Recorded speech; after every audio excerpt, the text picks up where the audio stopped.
Steve said that could have been a throw.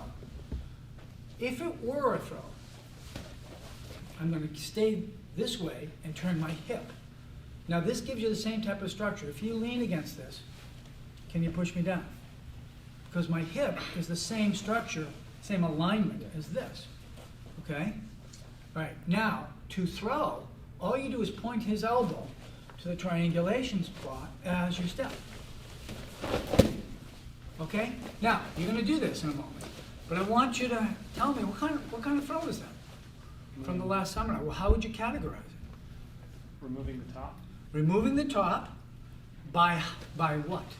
What is it? It's a prop. It's a prop. And you're propping him off his own single leg. Okay? So I'll do it one more time. You can do a cross grip, or you can do this entry. Okay? And what I do is I put some pressure here, then I give way and turn, or he could be putting pressure. But I use a hip turn. See this hip turn? To stabilize this, where Steve used a stance adjustment. Okay?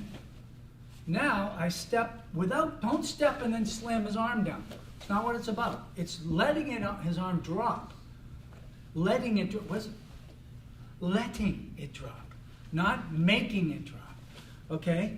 About to here. A shin length from his foot. Okay, there's your 60 degree. And just drop it. And you have the Nagawaza version. Okay?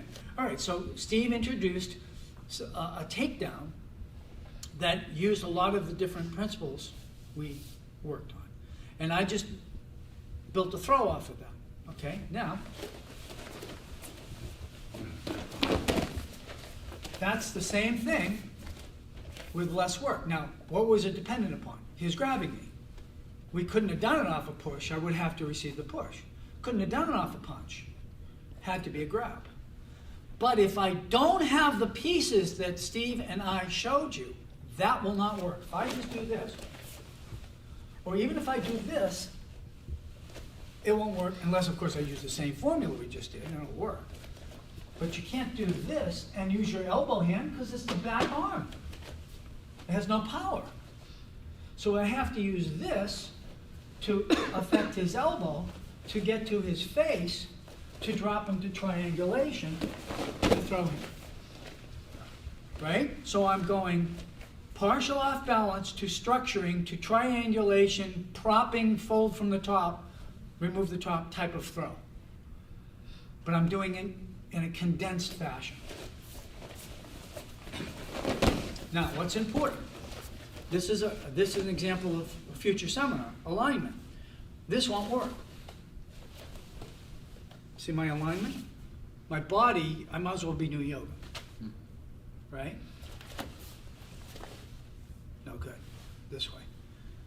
Even if you were affected this way, he'll kick you on the way up anyway. Okay? Half back, half forward. Here's a strike. Now, I've hit him here or both. I reach up. Here's where people mess up. They try to throw him. You know me. I'm going to tell you, don't try to throw him. Allow him to fall. Okay?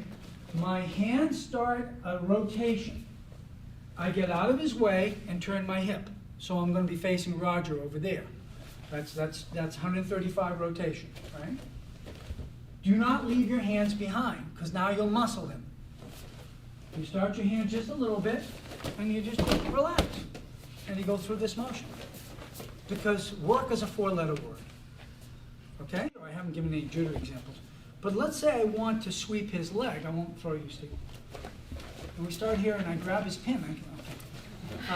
And stab me with it. Right. If I go like this, it's direct. I haven't worked his off balance. If I do this, it's direct off balancing. He can resist it. If I go like this, what happens? Subtle off balance. Subtle off balancing, and he's momentarily structured. Then I just take out the bottom. So watch. You don't even see it coming, right? Okay? All right, thank you. Your face. And I go like this. And I just shifted my weight. What did I do? I shifted my weight. And I slightly dipped my weight. And I parry. Okay? As he punches in, I hit his ribs. That's this. That's a simple reception, right? Now I'm going to come up here, reach out. That looks like the beginning of this block, doesn't it? Oh, there's that block. What do you know? And I have a different throw. Mr. Med, where'd he go? Mr. Med is ranked in Seiken Budo, so I can pick on him. Right? This goes right into the ribs to get that reaction. Come out here. And this one, you can pull the elbow back a little bit more than you did on this one, on the blocking version. Now think about this. I'm trying to relate two pieces you already have. You had this piece, and I'm making it smaller. Right? And you had this piece, and I'm doing this from behind. Okay? Work with heavy guys, and you're doing it in slow motion, and they didn't follow. You were disappointed. I don't care. But I want to show you. I want to show you what to do in cases like this. Okay, let's take Charlie again. Okay. You go like this. Oh, and I could have thrown, but I didn't quite throw. Okay. Well, I got a couple of things I can do. I can shift my weight to my right leg. Can't stand up, can you, Charlie? Dip, and go back to my left leg. Okay. Because staying with the theme of weight shifting, right? Still didn't get it, didn't quite get it. Now, watch. Transfer it to the other foot. Puts more weight on this leg, he stumbles down, either face down or does a roll.